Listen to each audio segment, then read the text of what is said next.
Good day, everyone. Welcome to Leprechaun Alley. My name is Ray Carey Perillo, and unfortunately, Michael G. Perillo will not be joining us today. He is a little under the weather, so he'll be feeling better soon. He and I are still kind of battling our own recoveries, so that's why sometimes I have to leave the rooms. And that's why we're moving it back to 2 p.m. as well. So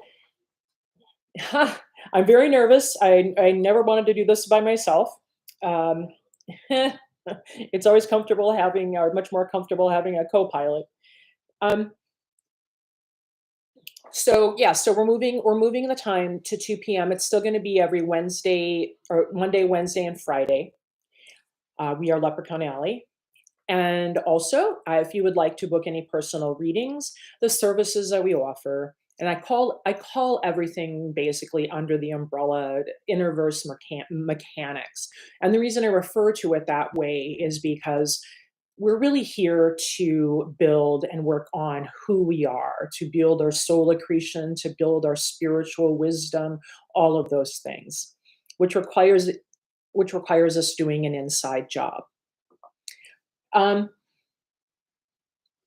all right. So anyway, so the services that we offer are personal readings. You can book.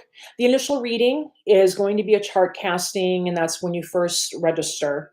And that's going to be a comprehensive chart reading. And typically, when I read, what I do is I go until the chart and the time has kind of exhausted itself as it's presenting itself to us. I find it really interesting. There seems to be, and also me also using other readers and referring to them. Um, Cranial psychotherapy is another modality that I'm referring to, and I'm going to discuss. Is there just seems to be this energetic agreement whenever we're going through this process, this healing modality of I've hit my limit. I'm at the breadth of my knowledge, my information, or whatever it is that I'm at a set point for now. I've gotten to there. The person I'm reading for is also there. There's just sort of this, I love this in the subtle, right? There's this incredible recognition between us, and often other individuals if we develop this aspect of ourselves that tells us, okay, it's over, it's done. And we've gotten whatever we need to do.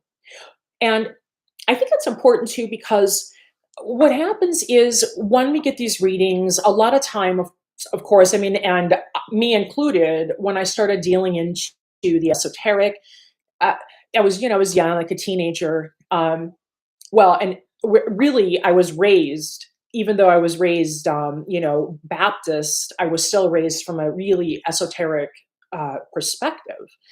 Um, Basically, my mom read the Bible to me every night, and I was, just enamored with Elijah and ascension and all of those things. And so, as a little kid, I was always wanting to talk about, hey, mommy, remember the ascension, or how did that happen? And remember the miracles, all of those things. So, that I was already ready for when I came on the planet. And I had this incredible mother and this incredible set of parents that really just helped me develop that.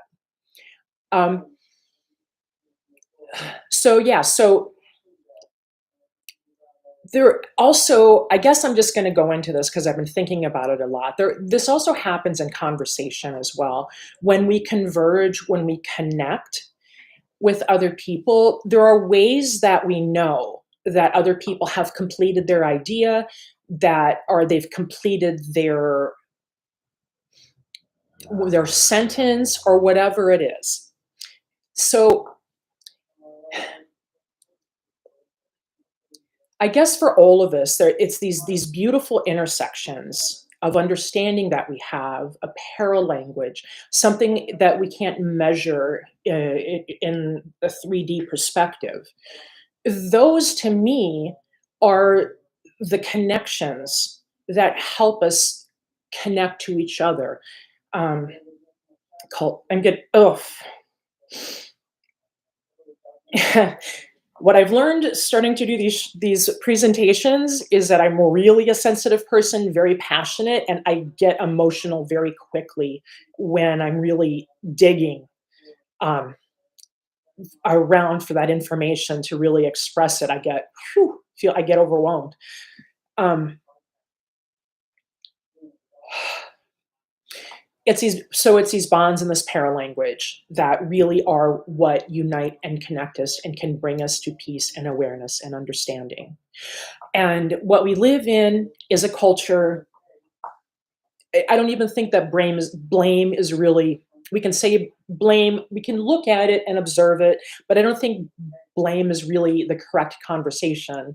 It's more along the lines of where are we spiritually, and what does this look like, and what are the spiritual truths that we can identify to help us navigate whatever terrain is that's being presented to us.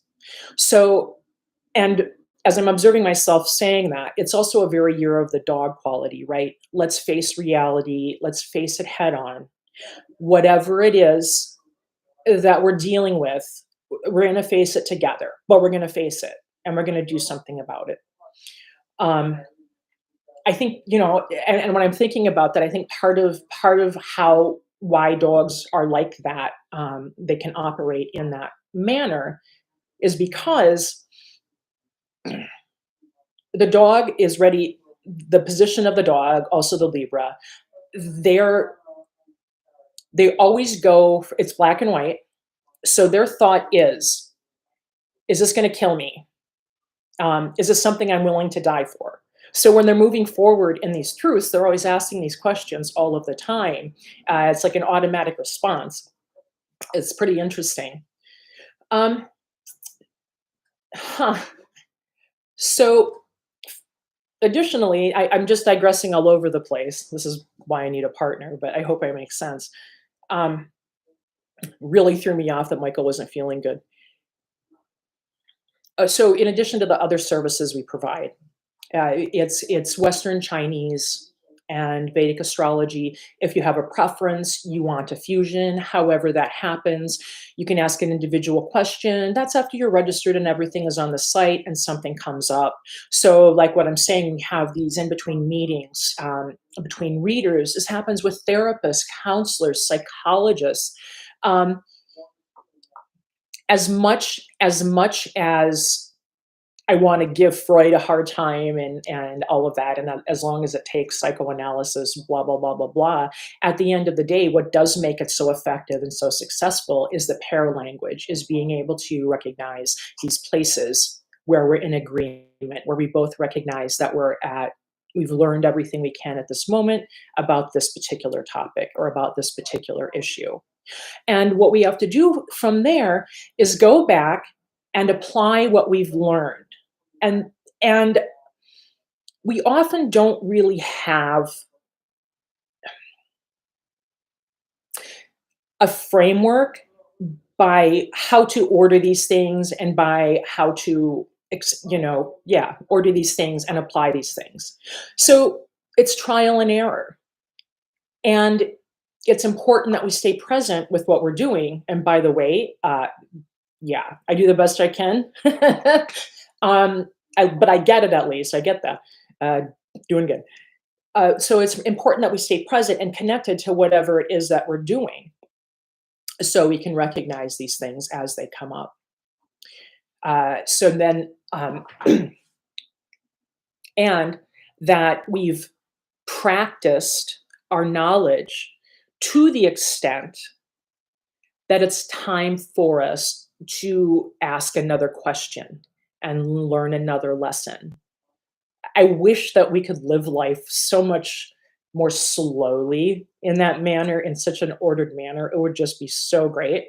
Huh. Because once we do find a way to order ourselves and we sort of find a set point, this place of balance, it's much easier to connect to our spiritual reality. It's much easier to connect to our dream world. But at the same time, the challenges that we face are what help us develop that muscle. So we always have to be in action and pause, in action and pause. Uh, and that's really the cycle of life and death. And that actually, when I'm saying that, makes me think of the dragon. Whew, I am telling you.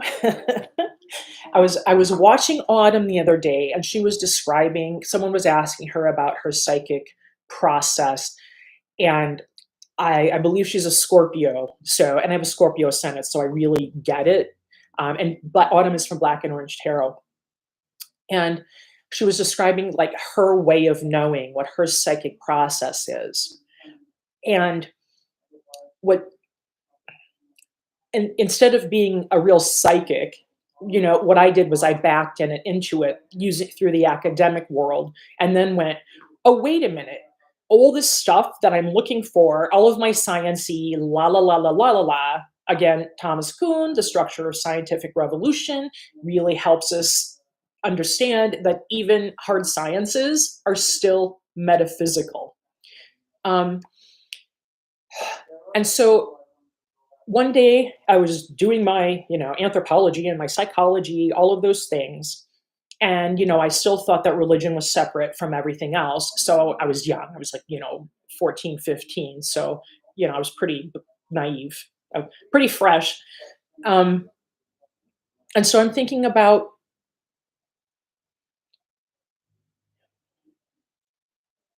oh boy, let's do that now. Oh, I need my partner. It'll come back. Oh, watching Autumn. Yeah. And so I was thinking about it's some basic concepts that I was really good at physics. I was able to skip, physics. I was very good in eighth grade science. I skipped it, went straight to biology. I kind of wish I would have taken physics again my freshman year, but that's another time. But anyway, so I'm thinking about all these things I'm learning, and I think to myself, is that what it's like to be psychic? It can't be. It can't be that easy. It can't be that that's what it is. And it can't be true because someone like me wouldn't have the ability to know that, except for over and over again, my experiences in my life reinforced it. And I am not a cynic. I'm sure you've all realized that by now. I am a skeptic. But as time wore on, I started just realizing it is true. We go through these processes, we dig deep. Um,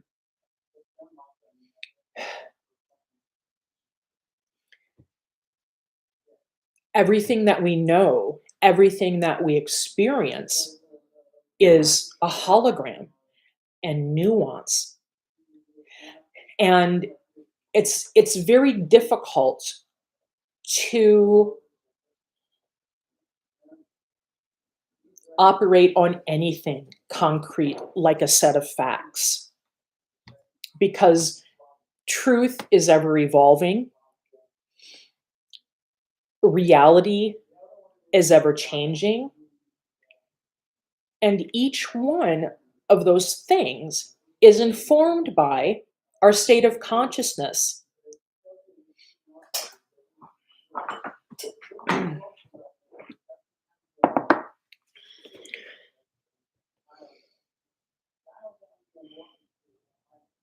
So as time wore on, I literally was openly spiritual, openly metaphysical my entire life. I grew up in South Dakota, kind of dicey waters, but I'm a hell of a diplomat. Um, and in general, if you're a nice person and you're not bothering people, people aren't going to hate you. It doesn't matter where you live. Um, I'm a live and let live kind of person, so that helps. Um, I went to college, studied my sciency things, whatever they were, jumped around, and lived in my closet. reading Edgar Casey. After I watched Out on a Limb by Shirley MacLaine, reading Edgar Casey and, um, well, I started reading all of Shirley MacLaine's books. Then I started researching Peru and UFOs. I became a vegetarian, and when I became a vegetarian at the time, it wasn't so I'm not it's not much of a political position or a moral position for me to tell other people. It was I'm like 15 years old in a library. I had some friends that were into it too, and so I was like, "Wow." So I go to the library because I don't wanna upset my mom because my mom just insists that I must have protein. My mom's great. Um, and I'm reading all of these crazy health food books and vegetarianism and all of this crazy stuff from the '70s and the '80s. It was still such a subculture, and anyway, so I go into that, and then I run into these unusual health issues, and I'm sure there's a planetary constellation that I really should check that out around that time, that inspire me to treat them using herbs. Once I started reading, it was just a natural process for me to go into that. And then, so I don't want to, I'm kind of digressing. I don't mean to do that. But there's this process when we're observing ourselves, when we're paying attention to ourselves, when we're asking ourselves why we have this experience. Why are we having this experience? I guess to me, the most important aspect of being on this planet is that we find a way to remain curious. Remaining curious is devoid of self seeking. You're really just saying, "Why am I having this experience?" Not, "Please stop it," or, "Wow, look, I'm great. I deserve to have more of these." It's, "Why? What is this? What's the message? What's this about?" Um, it's ugh, I have a big file cabinet. Um,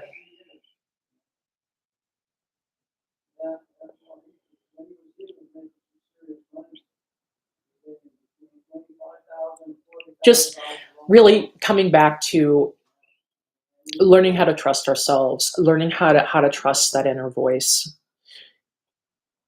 And the other thing that I think is interesting is it's difficult, and we can look into pathology, but again, I'm really doing the best I can to avoid framing of blame and look at it as a story.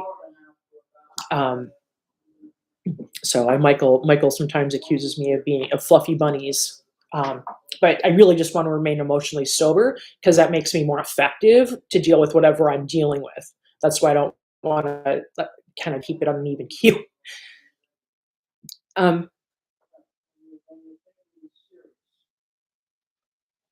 so the inner voice, it's about yeah. So they were going back to it's about, or it has been for me anyway, about asking ourselves, why am I having this experience? And having that conversation with other people, and being able to share and open up to other people. But for me, it took me decades to learn that lesson over and over and over again. And it was difficult for me to legitimately put myself out there other than just being popular at parties because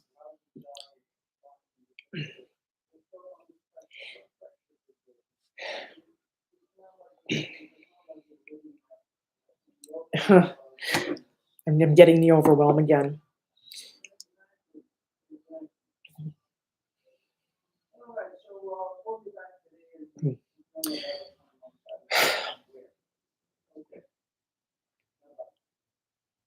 We all have a responsibility to each other.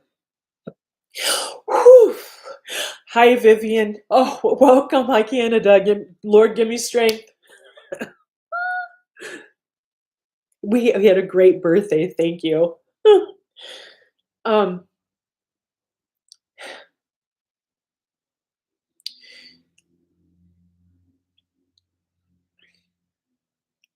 if I'm going to be a truth seeker, and I'm going to offer support and receive support with others, I feel an enormous responsibility. Oh, excuse me. Jeez Louise. Trying to think of something to make me dry up. I, I don't know, think of someone farting. Um, but just such an enormous responsibility for what I share in that exchange and in that connection with others.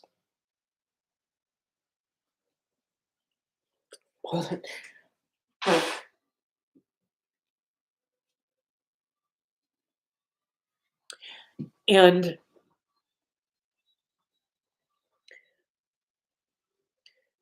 so it took me forever to put myself out there. I think now I look like I'm okay. I think I'm good. Um, because of that tremendous responsibility.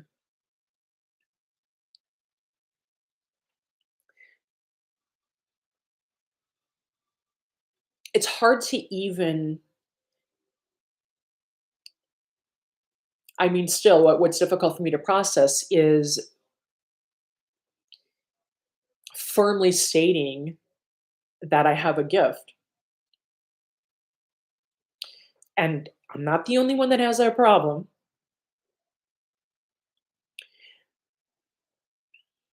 When we come into our own, and really around the time that things really start solidifying and we are really going into adulthood is, between the age of 28 and a half to 30 and a half. That's our Saturn return. So it's incredible. Um, it's an incredible rapid culmination of the lessons and the maturity and everything that we've learned up until that point. And so going into adulthood,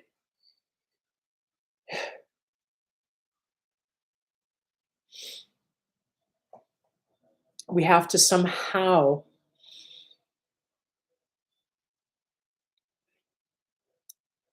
filter out all the crap that we believed about ourselves, that we were told about ourselves, whether it was incidental in the culture, whether it was some perception we had of, in my case, that would have been like, the 80-pound supermodels from the 80s or something along those lines.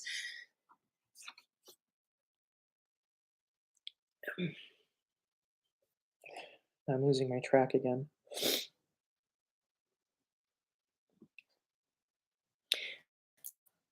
At some point, we come to recognize and rectify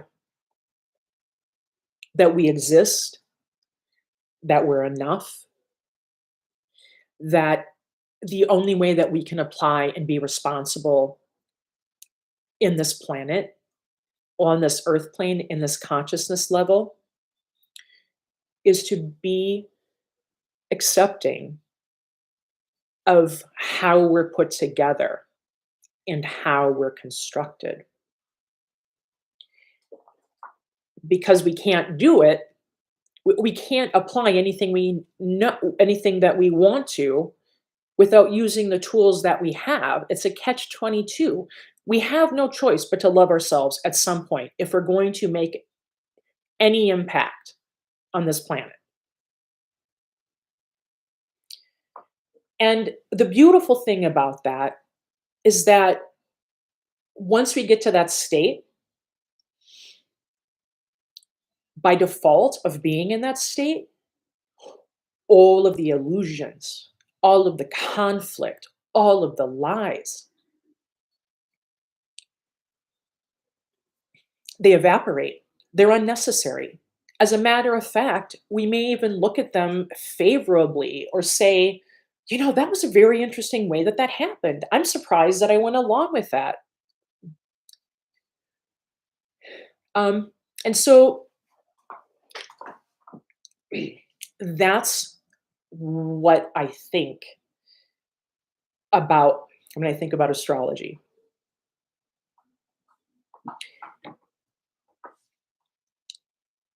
It's because sometimes we're not there. Sometimes we're not quite there emotionally where we can really see our gifts, where we can really apply our knowledge.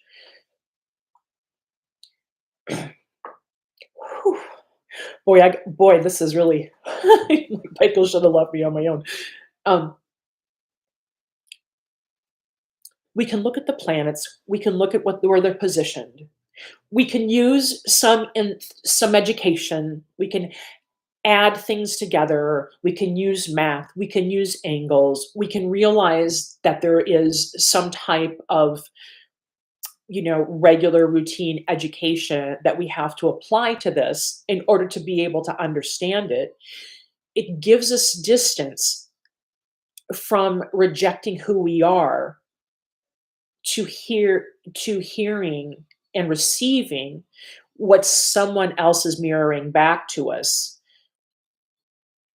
I'm mirroring back that you're a beautiful person, but you may not be receiving that message.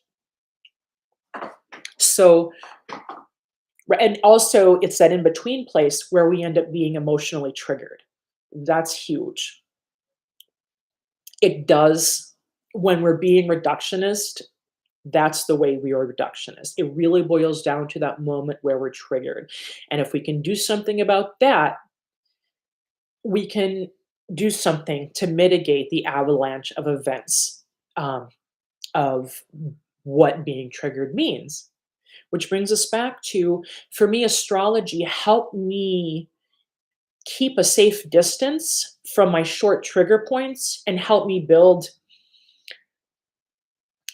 a longer distance, a longer reaction time between my trigger points, because I have to look at my planets. I have to sober up emotionally to think intellectually about what these things mean and how they're related to each other. By default, it takes me out of the state of self-hatred or whatever it is. Maybe it's just stupid stuff, like not real self-hatred, but you're beating yourself up. Doesn't have to be really dramatic. But once you switch the state, and once we switch the state, then we can see ourselves again, and we can reconnect to our purpose and what we're doing again. And I feel that tarot cards, um, I think tarot cards, medicine cards, I, I'm probably not going to list all of the, like the I Ching, um, Mayan astrology. There are so many modalities that really help us look at ourselves without judgment.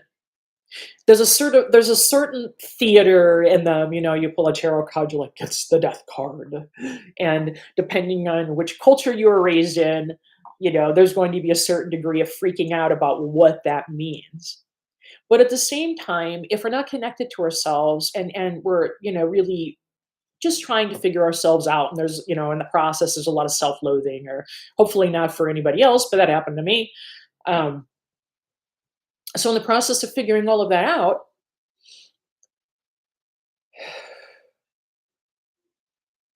the self-loathing.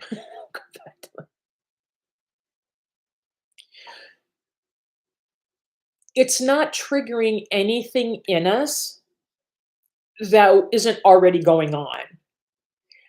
And the more that we learn, the more that we return to whatever vessel it is that we're working with. Maybe it is psychology, maybe it's business. Listen, there are tons of business people that are incredible, that are nuanced, that are intuitive, that are good faith operators. Maybe they have to operate and not so. I honestly call our economic system really antisocial. It's like the people that can't live in it, they're not the ones that are antisocial. It's the system. But anyway, um,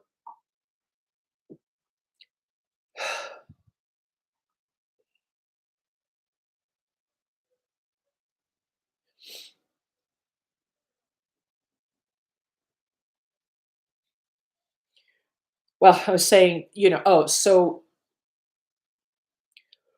oh, no, no, no. I'm almost here. I'm almost here. Connect with ourselves.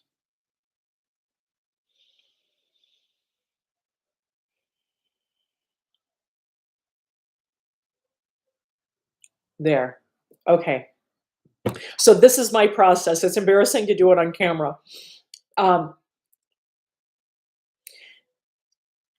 but all of these, whatever it is, whatever these tools are, whatever these venues are that we use, these vehicles that we use to look at ourselves, to evaluate ourselves, not condemn ourselves and judge ourselves. Um, and those that's what gives us distance. That's one way that it helps us reduce our triggers. The purpose of education, no matter what it is to teach us the gratification delay practices, because delaying our gratification, slowing down the trigger process, that's how we accomplish, that's how we succeed.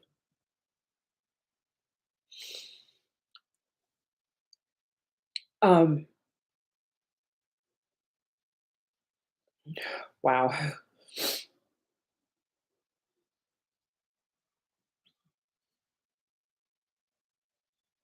This is really intense water because there's a whole bunch inside of me, and for me, interrupting the trigger is the most important thing. It's the most compassionate, sane thing we can do for each other. So, yes, so any of these vehicles, they create a distance between our emotional trauma, the trauma bonding. Maybe we had, abuse, whatever difficulty, complications in childhood. And by the way, it happens to everyone, and we're here to have those experiences, and we're here to heal them at the same time. So, I guess that's it, is that there are all these practices, these ways of developing ourselves, to create a buffer for us, to create new ways for us to view ourselves, to create new ways for us to see each other. And for me, the pitfalls really, and I can see it, I can't always live it, are when systems, when philosophies, when ideologies say that we're separate. The bonds that connect us, that we can't see, that beautiful paralanguage that lands on an agreement, that's not the same invisible force that it's not the same invisible force as lies. Lies and separation are the exact same thing. If something is true, if something is about our connection and our agreement spiritually, it doesn't hurt. It doesn't violate you. It's not scandalous. It's just a pervasive thread that connects us all. The second something starts hurting you, where you're going into this crazy place where you start to feel triggered, there's that is what tells you a whole bunch of things are missing. And this time, when I'm triggered and I realize that all of these things are missing, the most important thing this time is that, oh, I know where to get those things. Oh, I have those things. So this thing isn't going to work for me because there's too much missing from it. I can fill in the gaps, but they probably won't like it very much, even if I'm sincere and kind and cooperative. Um, right. So, right. The only constant is change. The only constant is change. So we have that going on. Um, and by the way, we are doing live astrology readings. I am taking requests, whatever you want. And I'm just kind of going off on my own rant today because Michael wasn't feeling very good. So here I am. Um, yeah, I feel like I'm differently composed. um, I don't like when I say the filler words either.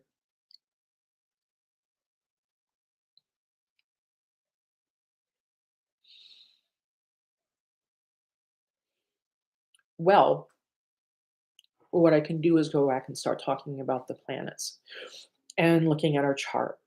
When we look at our chart, what we're doing is learning learning at the way that the planets operate in our chart. We have to learn about them. We have to know about them. And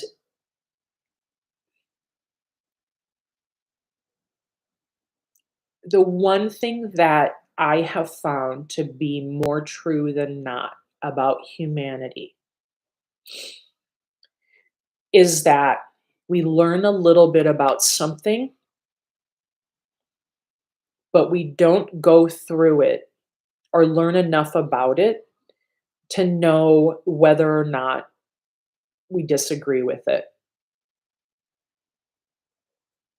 So, that process, this is where I really wanted to point to, is that these different venues, the psychologists, the therapies, the support groups, retreats, all of those things, they're designed to connect us.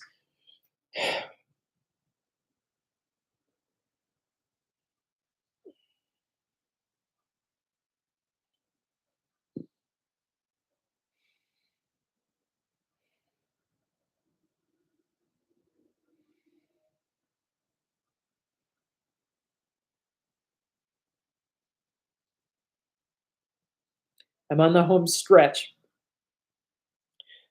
I'm practicing getting rid of my bundle of nerves here. I'm so sorry.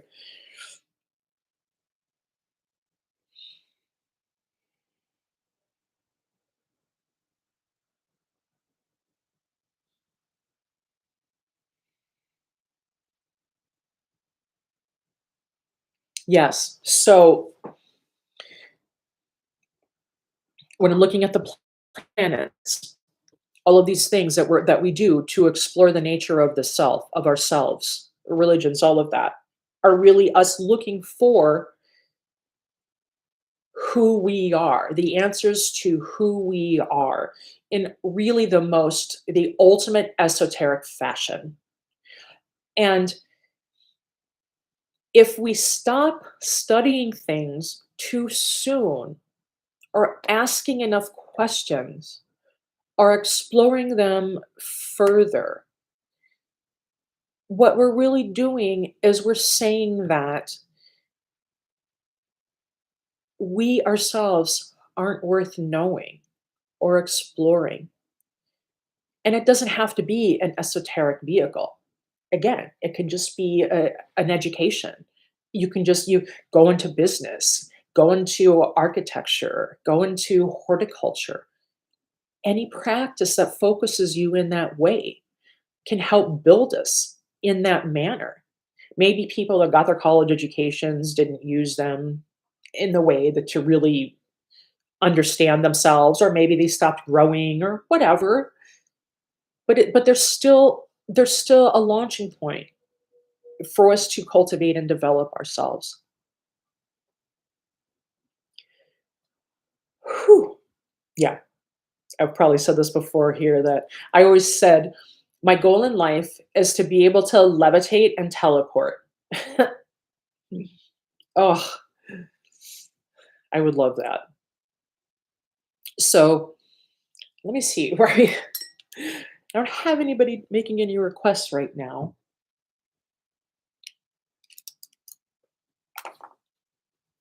There was something else I was looking at today.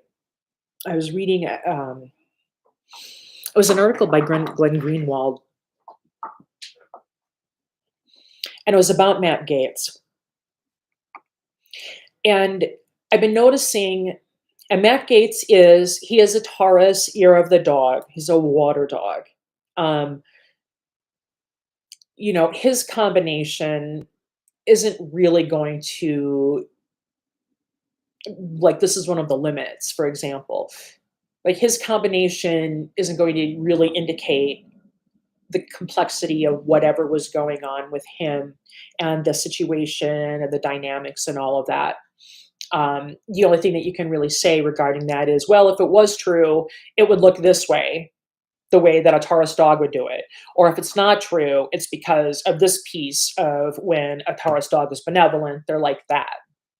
Um, you know, and of course, that's the way I am. And I know that that's not really popular right now. Everybody's still looking for that next dopamine hit. No, tell us he's da da da. Right. Um, but what I think is really interesting is, and concerning for me, but I don't want to be it. I want to be like sane about it. What's concerning to me in that situation, what had happened is, we've been hearing about him and the charges of the 17-year-old girl. And of course, that's alarming and awful and freaks us out. And they were negotiating some money behind the scenes, maybe to make it go away, or kind of looking at, I mean, we know politicians do this. It's not like, however, and by the way, I have to say at some point in the show, I keep forgetting, for entertainment purposes only. That's okay, because if I'm crying through half of the show, they don't care. They're like, you don't have anything important to say. Um, so the thing is that what has actually happened and come to light is that there is another individual. I don't know all the particulars, but we don't see it. We don't see that put forward. Is that there's actually another individual who was convicted of all of those things and was actually trying to extort $25 million dollars from Gates's father, who has been indicted for doing so. And I just thought, first of all, like, human trafficking is my issue. That's definitely my hot button, but I still have to keep my head. And my thoughts are, I'm not leaning in terms of, burn the witch that he's guilty or not guilty. Because at the end of the day, we all, the more connected we are to who we are, the more connected we are to ourselves. That's our best defense against any of it. Um, but what does worry me is this was played out. This is played out as tried and done in the media. And I don't really care about Matt Gaetz. He's not really my guy. I don't want to see anything that's like this that isn't true happen to anyone. I don't care who they are. Not a big fan of his. Um, but what I'm concerned about is how it really should be issues of the underserved, but more specifically in this camp of how sexual assault will continue to be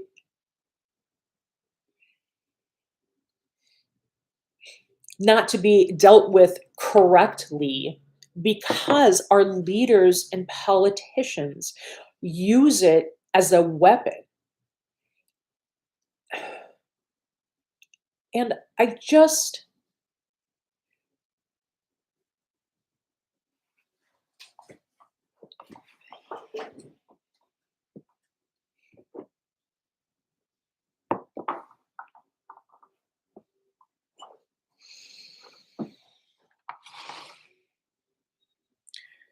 we see consequences, and not so much that I'm really angry about it, just that we ourselves just kind of keep our filters primed.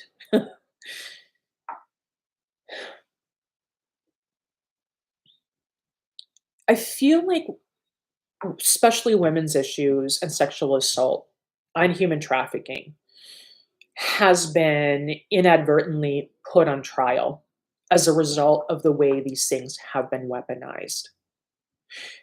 We haven't even gotten off to a good, decent start to doing something about this. And the biggest deal was made out of it in the 60s moving forward. And instead of headway being made, it's just become rebranded as whatever scandal is going on, I guess, in mainstream media or in the culture at large at any given point in time.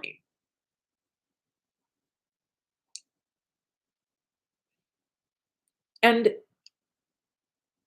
I think what's interesting about that, again, triggers are my thing. I think what's interesting about that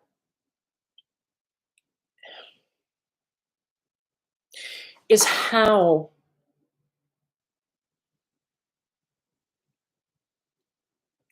in the I guess in the general public and the political sphere, the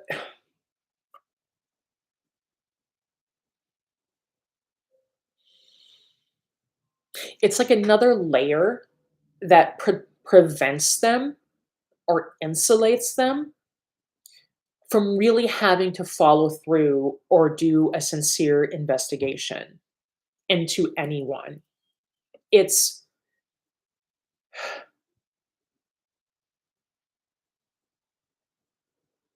I know I should probably bash politicians more. Okay, you suck.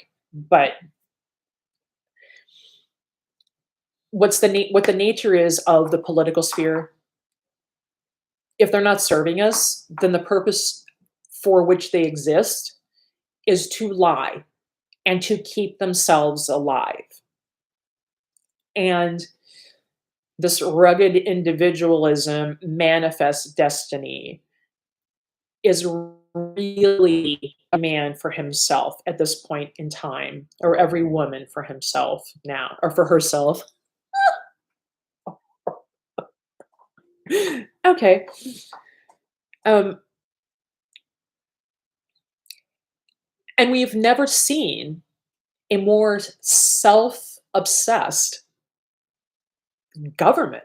We've never seen, we've never had this the atmosphere before in different ways. But and so I'm asking myself, so is it sometimes it feels, or well,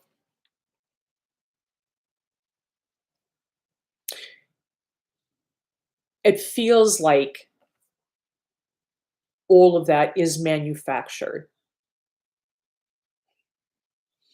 intentionally to prevent regular people from being represented the way that they want to be represented by their government.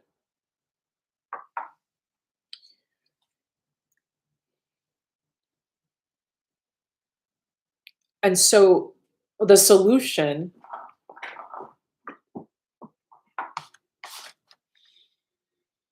that I have to remedy that is just for us to, like, we don't have enough to do, but really elevate our filters. Ask ourselves why we're getting this information. Why are they saying this to us? And I don't mean like, oh, because they're brainwashing us, MK Ultra, blah, blah, blah, blah, blah. Listen, you keep asking yourself questions. You keep finding and looking for the answers. Whatever brainwashing, da da dee da da da, is not going to be relevant. It will not matter. It's the only thing that's really frustrating is the filters and having to filter through the lies. Because once you get pretty sharp, it feels like, oh my God, is this going to end?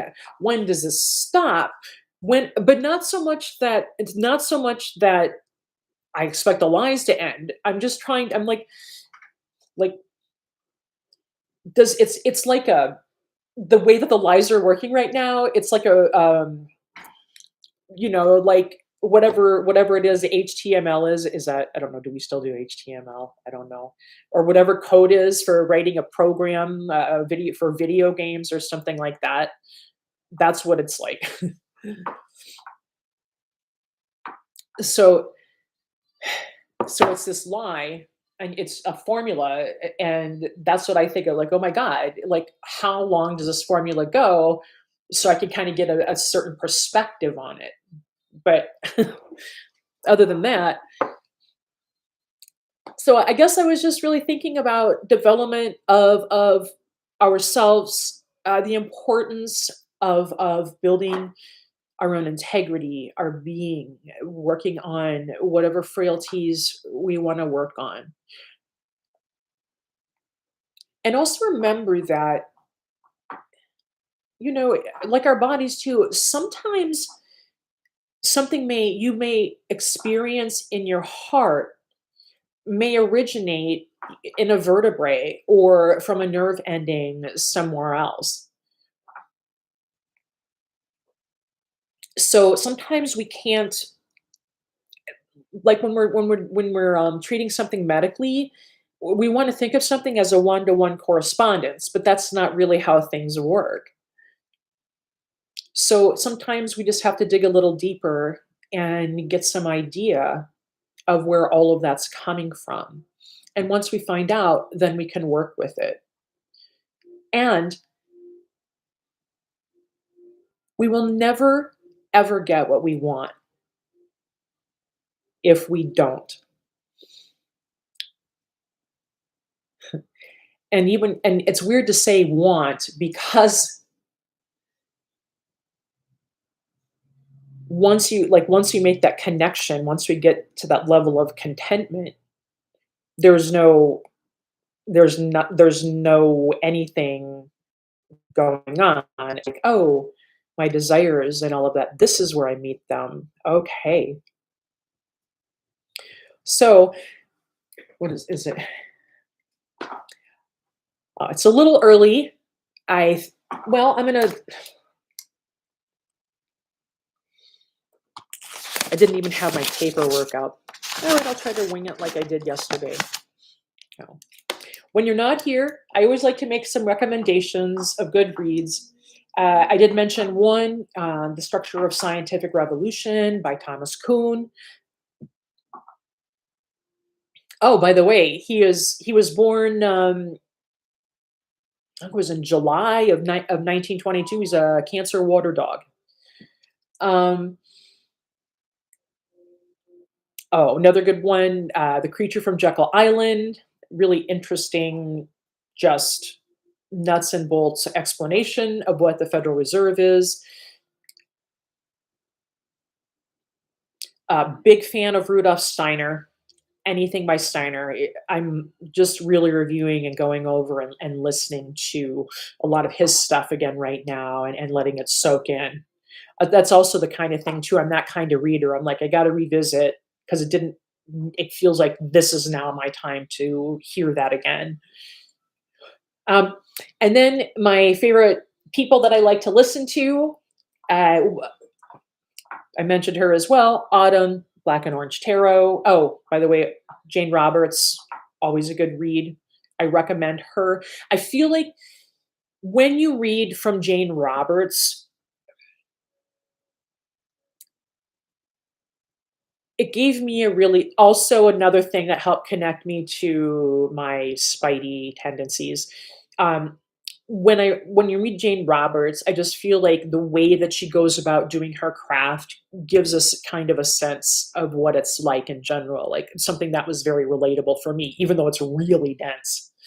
Um, So Autumn from Black and Orange Tarot, Linda G, the Comanche Psychic, Psychic Violetta, Psychic Sterling, the way of positive change, intuitive view, the spirit within. Oh golly, I hope I don't.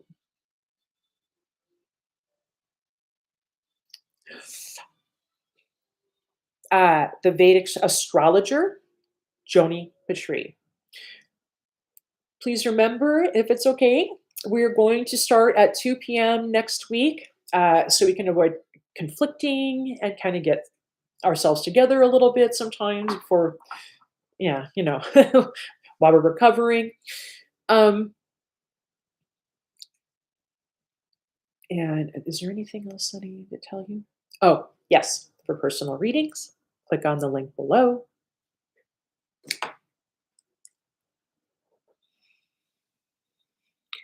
Oh, I love that. You know what? Thank you. I'm going to write that down right now. Why not? I'm on camera. I think I may actually have that book, and I know I'm so bad. I haven't read it yet. It's time. Look at that. It's actually laying next to my bed. Next time I'll have to bring it with me and show you, Vivian. She's connecting with me. She was my emotional support and my beacon today. So, okay. So with that, we're going to close. As always, all our love and travel light.